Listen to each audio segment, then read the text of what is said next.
ಎಲ್ರಿಗೂ ನಮಸ್ಕಾರ. ಛತ್ತೀಸ್ಗಢದಲ್ಲಿ ಒಂದು ಘಟನೆ ನಡೆದಿದೆ. ಇಡೀ ಮನುಕುಲವೇ ತಲೆ ತಗ್ಗಿಸುವಂತಹ ಘಟನೆ.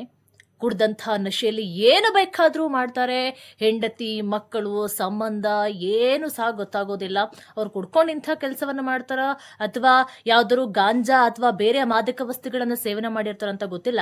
ಒಬ್ಬ ವ್ಯಕ್ತಿ 58 ವರ್ಷದ ವ್ಯಕ್ತಿ ಏನ್ ಮಾಡಿದ್ರ ಅಂತ ಹೇಳಿದ್ರೆ, ಸರಿಯಾಗಿ ಕುಡಿದುಬಿಟ್ಟು ಕುಡ್ದಂಥ ನಶೆಯಲ್ಲಿ ಹೆಂಡತಿಯ ತಲೆಯನ್ನ ಹರಿತವಾದಂಥ ಆಯುಧದಿಂದ ಕತ್ತರಿಸಿ ಒಂದು ಕೈಯಲ್ಲಿ ತಲೆ ಹಿಡ್ಕೊಂಡು ಇನ್ನೊಂದು ಕೈಯಲ್ಲಿ ಆಯುಧವನ್ನ ಹಿಡ್ಕೊಂಡು ರೋಡು ತುಂಬಾ ಅಲ್ದಾಡಿದಾನೆ.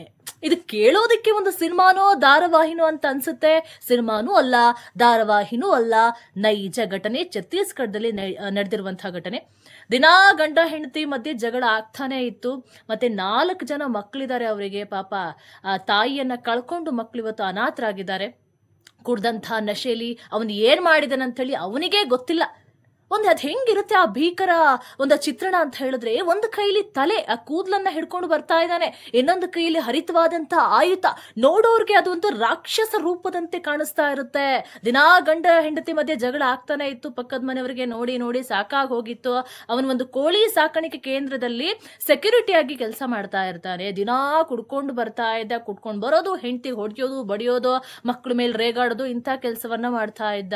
ಆದ್ರೆ ಮೊನ್ನೆ ಏನ್ ಮಾಡಿದನೆ ಅಂತ ಹೇಳಿದ್ರೆ, ಜಗಳ ವಿಕೋಪಕ್ಕೆ ಹೋಗಿ ನಿನ್ ತಲೆನೇ ಕತ್ತರಿಸ್ತೀನಿ ಅಂತ ಹೇಳಿ ರುಂಡವನ್ನೇ ಕತ್ತರಿಸಿ ಮೆರವಣಿಗೆ ಮಾಡ್ಕೊಂಡು ಹೋಗಿದ್ದಾನೆ. ಇದು